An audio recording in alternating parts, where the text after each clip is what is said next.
우리의 신앙을 고백하도록 하겠습니다. 전능하사 천지를 만드신 하나님 아버지를 내가 믿사오며 그 외아들 우리 주 예수 그리스도를 믿사오니 이는 성령으로 잉태하사 동정녀 마리아에게 나시고 본디오 빌라도에게 고난을 받으사 십자가에 못 박혀 죽으시고 장사한 지 사흘 만에 죽은 자 가운데서 다시 살아나시며 하늘에 오르사 전능하신 하나님 우편에 앉아 계시다가 저리로서 산자와 죽은 자를 심판하러 오시리라. 성령을 믿사오며 거룩한 공예와 성도가 서로 교통하는 것과 죄를 사하여 주시는 것과 몸이 다시 사는 것과 영원히 사는 것을 믿사옵나이다. 아멘. 강림하사 찬송하게 하소서. 한량없이 자비하신 증량할 길 없도다.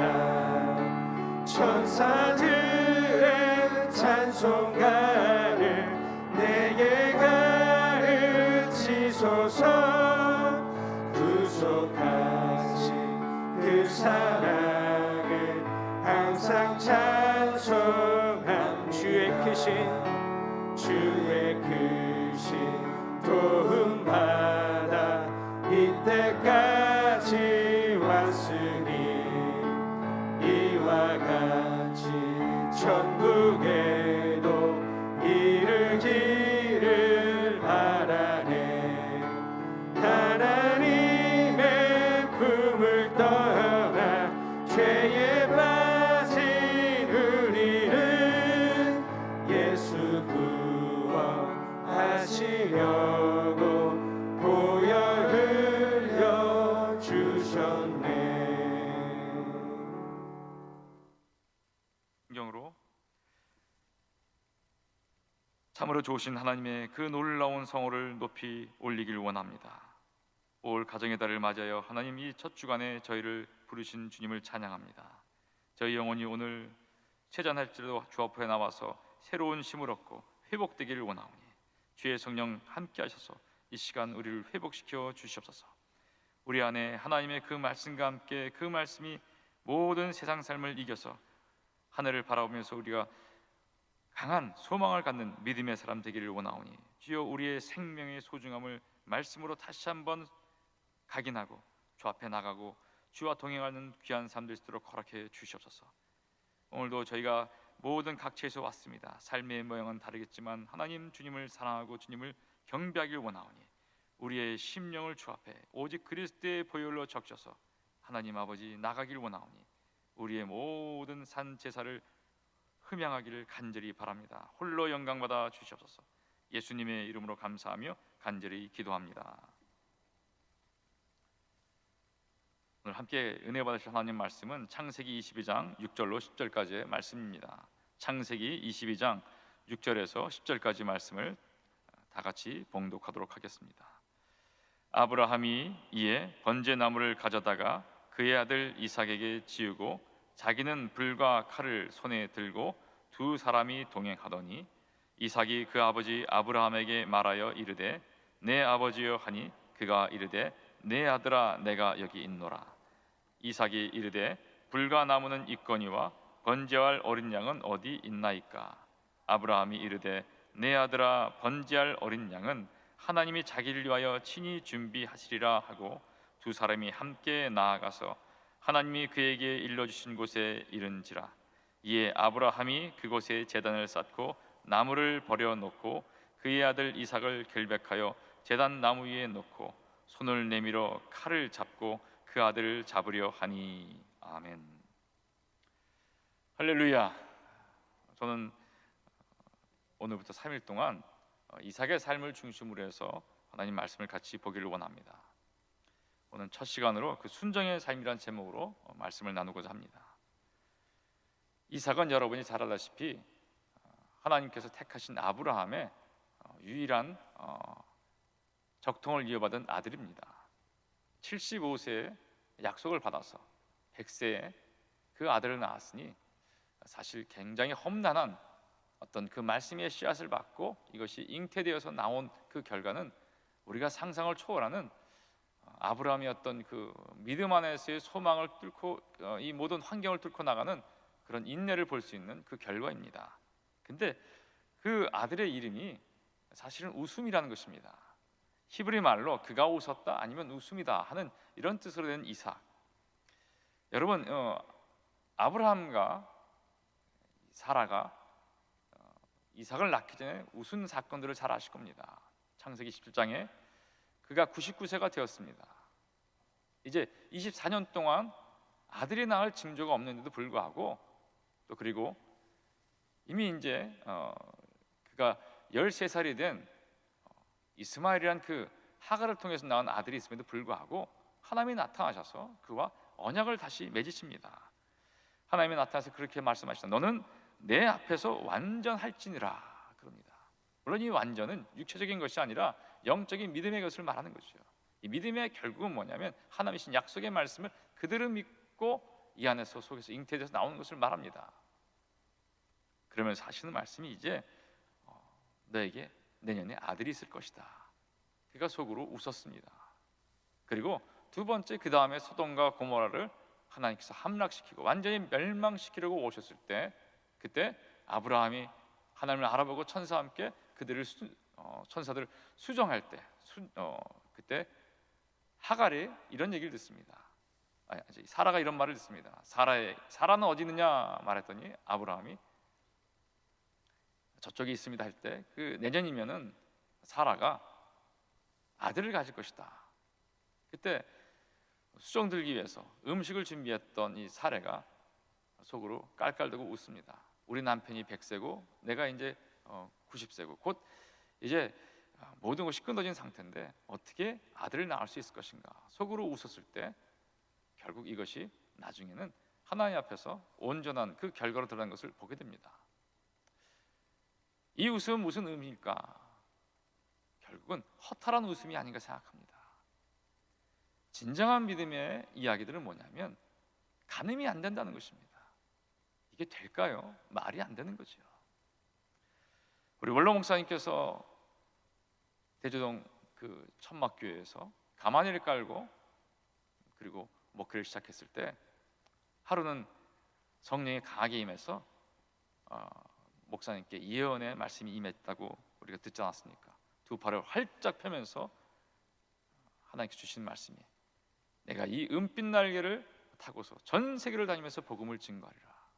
1950년대 말이기 때문에 비행기를 탄다는 것은 여권조차 만들기 어려운데 거의 불가능한 일입니다. 그것도 유명한 사람도 아니고 가만히 깔고 천막에서 목회하는 그런 무명의 나이도 어린 그런 목회자에게.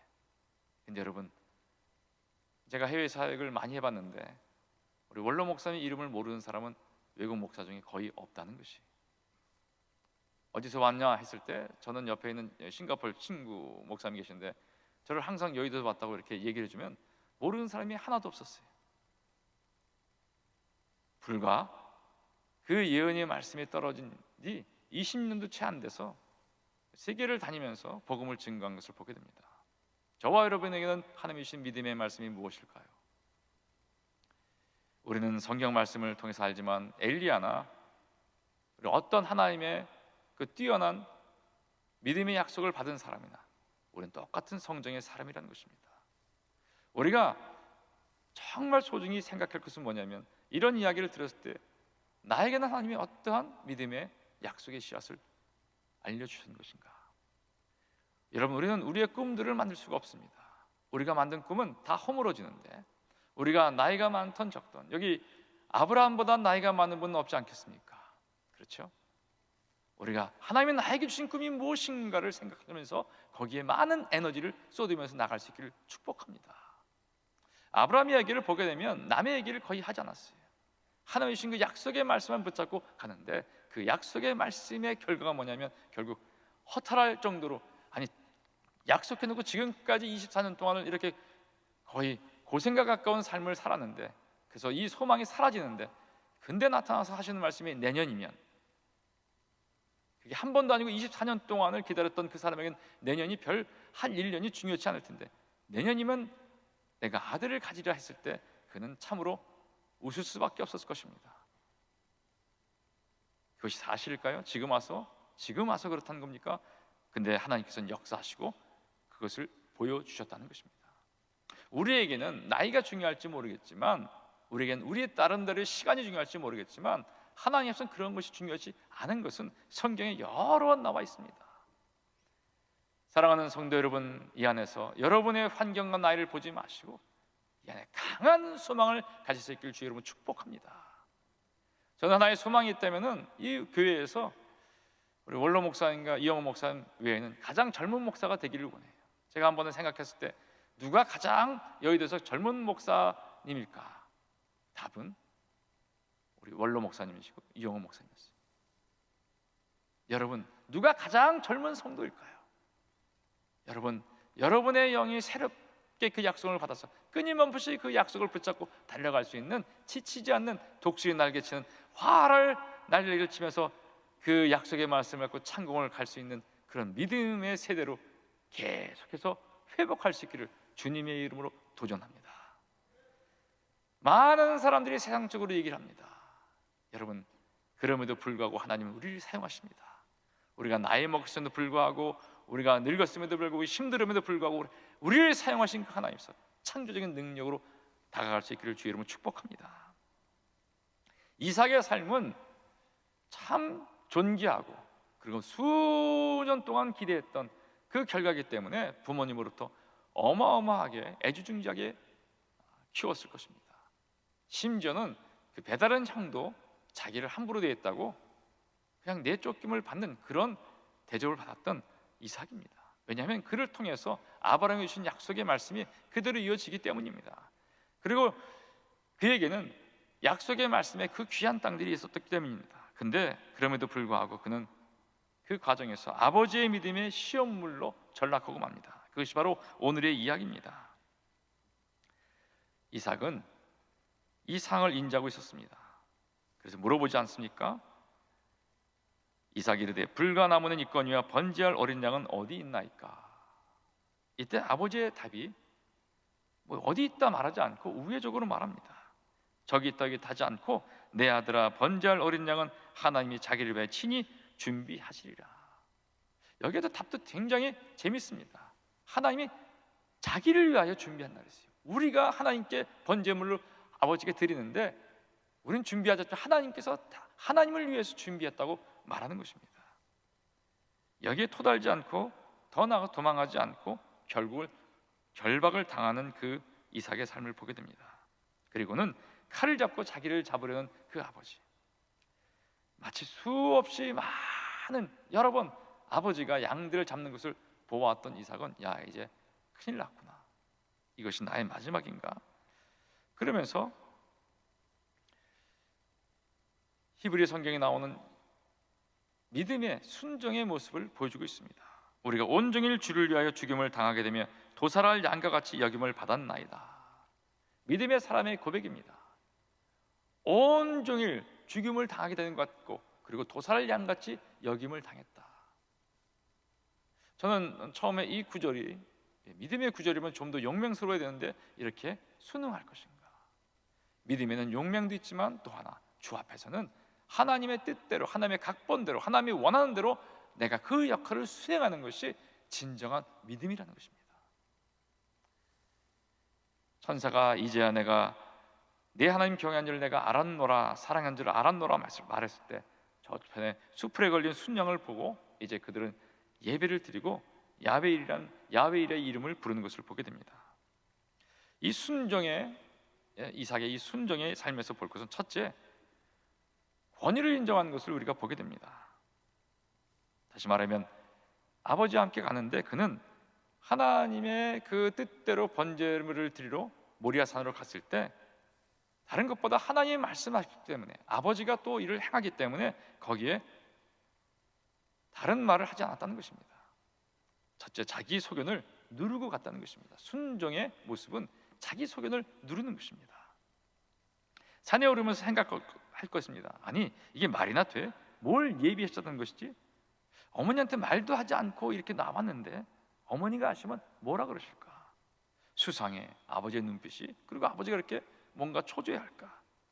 뭐야, 혹시 나를, 아마 이런 생각까지 했을 겁니다. 정말 재물이 분명히 있는 것일까? 그리고 결박당하면서 그는 그렇게 말할 겁니다. 아니, 이게 뭘까? 아버지가 정말로 뭘 하시는 거지? 하나님이 자기를 위해 준비했던 재물이 양이 아니고 나란 말인가? 어마어마하게 충격을 받았을 것이. 첫째는 아버지한테 배반을 받았고, 두 번째는 약속의 증거물인 자기까지 스스로 제물로 바치게 하시는 그 하나님을 보고, 야, 이게 무슨 일이지? 말도 안 되는 일 아니겠습니까? 야, 어떡하지? 빨리 아버지를 밀치고 내가 도망 내려가서 어머니께 가서 말씀드릴까? 속으로는 그럴 거예요. 엄마, 아빠가 날 죽이려고 합니다.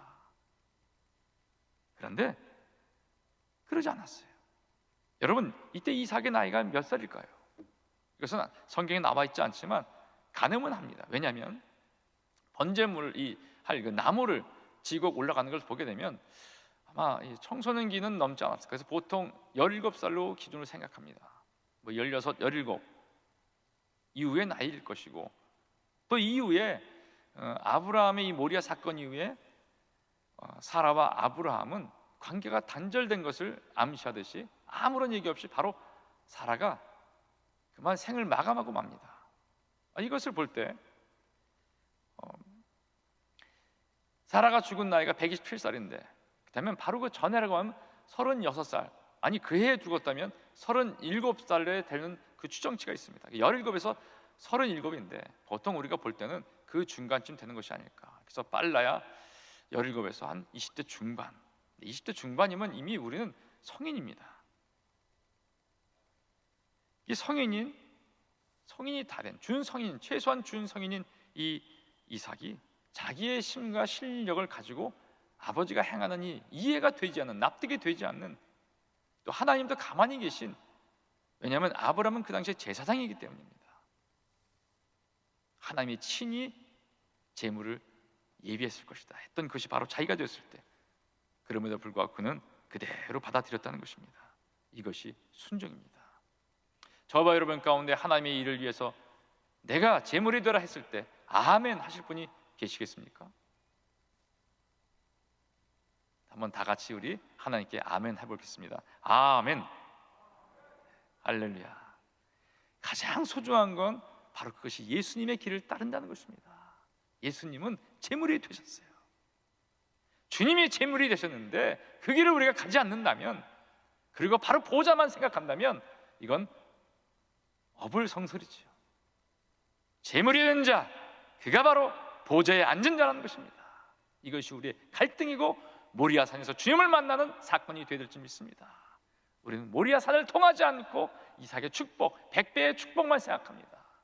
여러분, 그 거짓 자아를 그리스도에 못 박고 십자가에 나가는 우리가 될 수 있기를 주의 이름으로 축복합니다. 우린 우리의 멀쩡한 육의 속성으로만 이것을 받아들일 수가 없습니다. 결국은 주님이 오셔서 우리를 제압하시고 영의 사람이 될 때 내가 나의 영광을 다 버리고 주를 위해 살기를 원합니다. 이때 가능할지 믿습니다. 이삭의 귀에는 맴도는 몇 가지 말씀이 있었을 것입니다. 아버지가 말한 번제할 어린 양은 하나님이 자기를 위해 친히 준비하시리라. 그리고 수없이 들은 이야기가 있을 것입니다. 창세기 21장에 나오는 말씀입니다. 하나님이 아브라함에게 이르시되 내 아이나 내 여종으로 말미암아 근심하지 말고 사라가 내게 이른 말로 다 들으라. 이삭에게선 나는 자라야 내 씨를 씨라 부를 것임이니라. 이 순종에 하나의 특징이 있습니다. 그것은 뭐냐면 원망하는 모습이 없다는 것입니다. 진정한 순종의 모습은 누구 때문에, 무엇 때문에 내 인생의 본질이 잘못됐다고 말하는 것이 아닙니다. 여러분의 인생에 만족하십니까? 모리아산에서 주님이 나를 버린 것 같은 그런 인생에 있는 것은 아닙니까? 여러분 인생에 100% 만족하십니까? 감사하십니까? 한번 깊이 생각해 봐야 됩니다. 우리가 정말로 주 앞에 있다면 내 삶에 악영향을 줬던 사람에게 난 당신을 원망하지 않습니다. 당신이 나의 인생을 자칫 무너뜨릴 뻔했어도 예수님으로 말미암아 나는 조금 더 영향을 받지 않습니다. 나는 복의 근원입니다. 하나님 감사합니다 하는 이 고백이 성경을 읽은 우리의 결론이 되어야 될 줄 믿습니다. 예레미야의 순종을 보십시오. 수많은 제사장의 이 순종을 보십시오. 히브리의 뜰의 감옥에 갇히면서도 곧 결국 함락될 그 이스라엘에도 불구하고 그는 자기 사촌의 땅을 사는 것을 보게 됩니다. 곧 멸망할 그 나라에서 이것은 하나님의 순종을 따라가는 선지자의 모습입니다. 이리저리 피하지 않는 그 모습. 순종은 여러분 하나님이 주신 꿈과 반대가 된 현실의 세계를 극복해 나가는 것입니다. 하나님께 받은 꿈이 이렇다면 정말 거대해야 되는데 요셉을 보십시오. 아버지와 어머니와 형제들이 다 자기에게 절을 하고 그가 모든 사람의 추앙을 받는 하나님이 세우신 인물임에도 불구하고 그의 현실은 종으로 끌려가고 살해의 이 억울한 누명을 받아서 그래서 열급에서 13년 동안 감옥에 있는 것을 보게 됩니다. 근데 그는 하나님을 원망하지 않습니다. 그 형제들에게 내가 하나님을 대신하리이까. 여러분 하나님을 믿으십니까? 하나님이 여러분을 지목하시고 여러분을 택했다고 생각하십니까? 그렇다면 여러분의 인생은 절단코 후회하거나 억울해하거나 그리고 음지에서 사라지는 그런 인생이 아니라는 것입니다. 이후에 절대 저와 여러분의 그 마지막을 믿고 하나님께 감사할 수 있기를 주 여러분 축복합니다. 순종의 근원은 어디서 왔을까? 물론 하나님이 택하신 그대에게 영으로 충만함이 있을 텐데 저는 여기 하나 볼 것은 가정교육이 아닌가 생각합니다. 교회의 가장 작은 교회는 바로 가정입니다. 아브라함과 사라를 통해서 수많은 얘기를 들었을 것입니다. 야, 내가 어떻게 태어났다 하는 말. 여러분 우리가 영적으로 집안의 가장이고 영적으로 많은 자녀들이 있다면 우리의 삶을 정말 영적인 유산을 나눠주는데 많은 생각을 해야 될 것입니다. 우리 부모님은 어떤 부모님이었습니다 말할 때 영적인 모습이 떠오르는 부모님이 될 수 있기를 주의로 축복합니다. 우리 부모님은 늘 무릎을 꿇고 기도하고 우리 부모님은 하나님의 말에 절대로 순종하는 자였으면 그리고 나에게 각인되는 약속의 말씀을 주셨으면 하는 그런 세대로 이어나갈 수 있도록 여러분 세상을 탓하지 마십시오. 세상은 이미 어두워졌었고 갈수록 어두워지는데 여기에 더 중요한 건 갈수록 어두워지면 갈수록 예수를 믿는 그 생명에 비치는 사람은 더 빛난다는 것이에요. 아멘.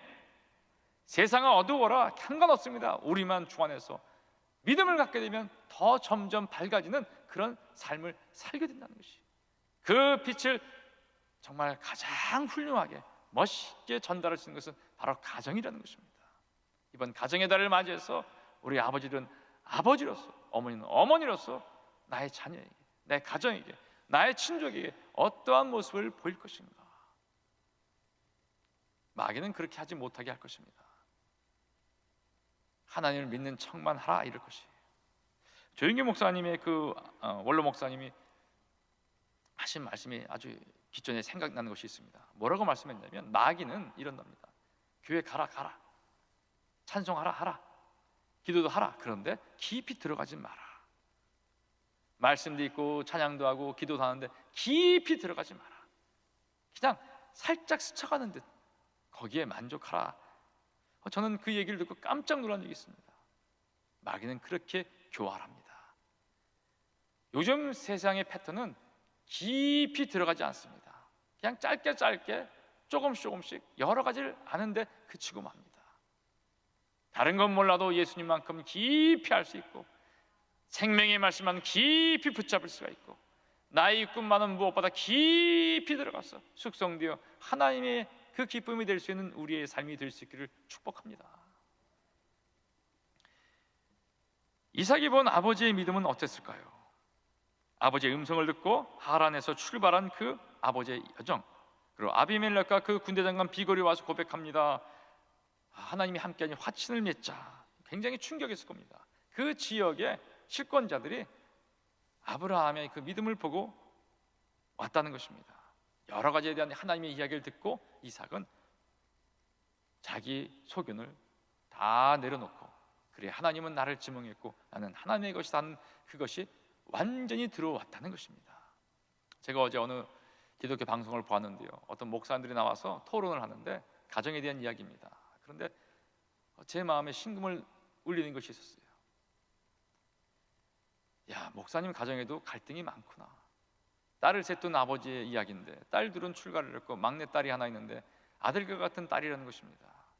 일찍이 고등학교 1학년인데 자퇴를 해갖고 혼자서 방에 들어가갖고 핸드폰만 붙잡고, 그래서 아버지가 너무 힘들어서 야, 그냥 사람답게만 살아라, 이렇게 말을 했다는 것이.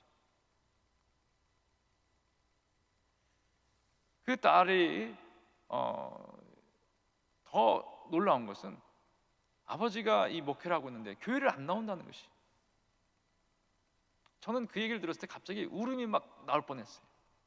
아, 여긴 하나님의 놀라운 계획이 있지만 저 목사님을 하나님 참 사랑하시나 보다. 얼마나 가슴이 아플까. 성도들의 눈을 어떻게 맞이할 수 있을까.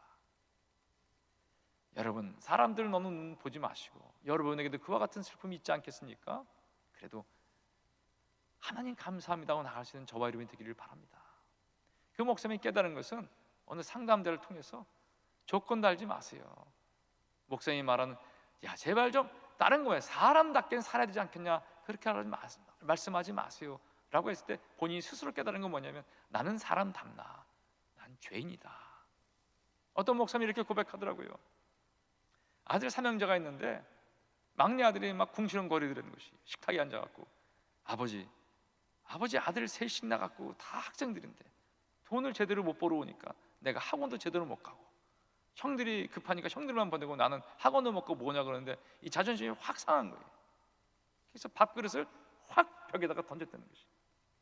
여러분, 그렇다고 제가 그런 얘기했다고 여러분 목회자를 무시하진 않으시겠죠? 그 정도 믿음이 있다고 제가 생각합니다. 그리고 목사님이 끊임없이 그 사건 때문에 괴로워서 아들에게 사과하고 다가가고, 또 아들은 뭐라 하면 괜찮아요 아버지, 이 가운데 하나님의 역사한 줄 믿습니다. 우리의 삶은 그런 거예요. 하지만 중요한 건 하나님의 안에 있을 때는 그 자녀들이 결국은 돌아올 것이라는 것이. 제가 상해에서 만났던 한 개척교회 목사님, 미국에서 목회하는 목사님인데 중국에 와서 북한 선교를 계속 하시는 것이. 근데 그분에게 이야기 증거를 간증 들은 적이 있어요. 아들이 하나 있는데 마약을 하고 머리에 항상 염색을 하고, 그리고 바지는 배꼽 아래에서 이 엉덩이 밑으로까지 걸치면서 망난 중에 그런 망랑이 없었다는 것이. 교회는 절대 나오지 않고, 그런데 끊임없이 기도하고 목사님이 무너졌을 때 그 아들이 변화되고 참된 그리스도로 바뀐 이야기를 들은 적이 있습니다. 제가 이 얘기를 왜 하냐면 우리는 겉으로 볼 때 온화한 가족을 원합니다. 여러분, 믿음의 과정에선 여러 가지 현상이 일어납니다. 그럼에도 불구하고 우리가 끼어지면서 하나가 되는 모습, 아마 아브라함과 이삭의 이야기는 여러 가지지만 이 모리아 사건을 통해서 완벽히 하나가 되지 않았을까. 우리도 이런 것을 꿈꾸면서 가정에서 하나가 되는 우리의 자녀와 우리의 부모님과 형제를 보듬으면서 갈 수 있는 그런 위대한 믿음의 가정을 꿈꿀 수 있기를 주의 이름으로 축복합니다. 결국 이것은요, 결혼의 이야기로 미치게 됩니다. 결혼은 굉장히 중요합니다. 왜냐하면 믿음의 씨앗이기 때문에. 하갈은 여종이었고 신약에 나오지만 믿음의 자녀가 언약의 여인이 아니었기 때문입니다. 결국 아브라함의 고민이 있었죠. 이삭이 있지만 누구와 혼인할 것인가. 마흔이 돼서야 결혼을 하는 이삭. 왜 그랬을까? 가만히 볼 때 그때까지 믿음의 족속들을 찾지 못했다는 것을 느끼게 됩니다. 창세기 22장 말씀입니다. 이일 후에 어떤 사람이 아브라함에게 일러 이르기를 밀가가 당신의 형제 나홀에게 자녀를 낳았다 하였더라. 그 맏아들은 우스요, 우스의 형제는 부스와 아람의 아버지 그무엘과 게셋과 하소와 빌다스와 이들랍과 부델이라. 그 여덟은 아브라함의 형제 나홀의 아내 밀가의 수생이며 부델은 리브가를 낳았고. 아브라함이 얘기를 들었습니다. 아, 우리 형제의 자녀가 있구나. 그리고는 이제 그 종에게 말합니다. 창세기 24장 말씀입니다. 한번 같이 읽겠습니다. 시작. 너는 내가 거주하는 이 지방 가나안 족속 딸 중에서 내 아들을 위하여 아내를 택하지 말고 내 고향 내 족속으로 가서 내 아들 이삭을 위해 아내를 택하라. 이것은 이삭을 통해서 야곱에게 가는 유언이 되고 맙니다. 창세기 28장 말씀입니다. 이삭이 야곱을 불러 그에게 축복하여 또 당부하여 이르되 너는 가나안 사람 딸의 딸 중에서 아내를 맞이하지 말고 일어나 바단 아람으로 가서 내 외조부 부델의 집에 이르러 거기 내 삼촌 라반의 딸 중에서 아내를 맞이하라. 이것은 고린도후서의 말씀과 연관이 있습니다. 너희는 믿지 않는 자와 멍에를 함께 매지 말라. 의와 불법이 어찌 함께하며 빛과 어둠이 어찌 사귀며 그리스도와 베리알이 어찌 조화되며 믿는 자와 믿지 않는 자가 어찌 상관하며 하나님의 성전과 우상이 어찌 일치가 되리요. 우리는 살아계신 하나님의 성전이라. 이 이야기를 제가 꼭 그리스도인끼리만 서로 결혼해야 됩니다라고 못 박는 것은 아닙니다. 중요한 것은 뭐냐면 우리가 어떠한 가치관으로 살아갈 것인가. 순종은 결국 하나님을 꼭 붙잡는 것이 순종이라는 것이. 어떤 것을 모면하기 위해서 마치 놀라운 어떤 이 힘 있는 사람 만날 때 고개를 숙이세요. 숙이죠. 그때뿐인 그것은 순종이 아니라는 것이죠. 내 삶에 이미 왕 되신 주님, 그래서 하나님이 뜻하시면 좋건 싫건 원망치 않고 참 좋으신 하나님을 믿으면서 그 길로 가는 것, 그것이 순종이라는 것을 여러분 잊지 않기를 축복합니다.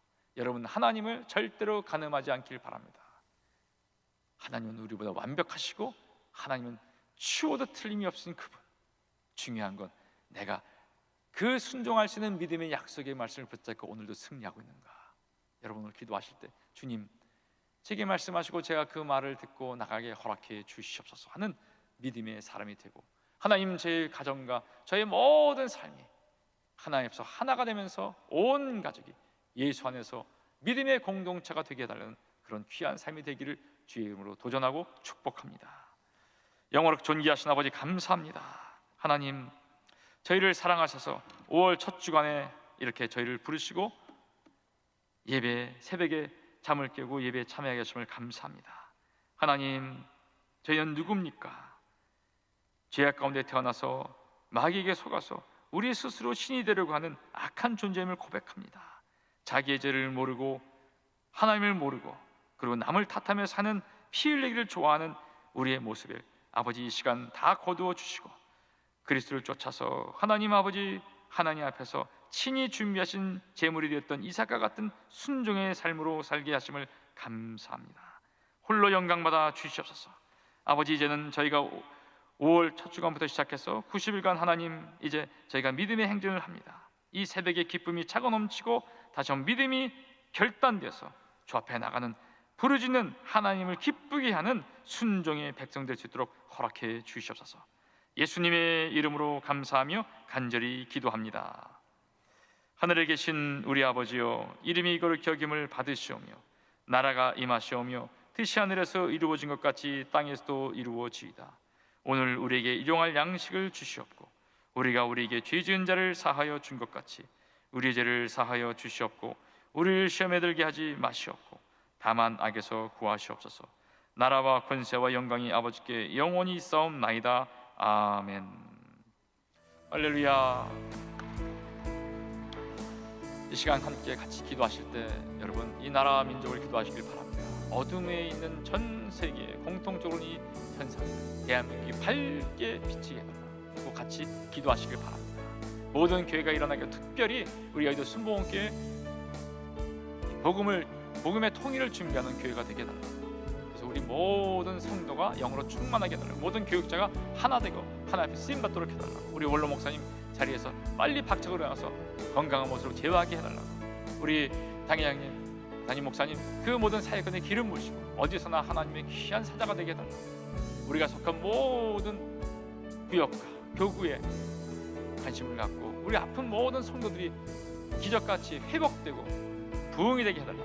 우리 또 젊은 세대들이 하나가 되어서 우리가 전진하게 할 수 있도록 해달라고 이 시간 우리 거룩한 주의 소원을 세 번 길게 불어 같이 기도하도록 하겠습니다. 주여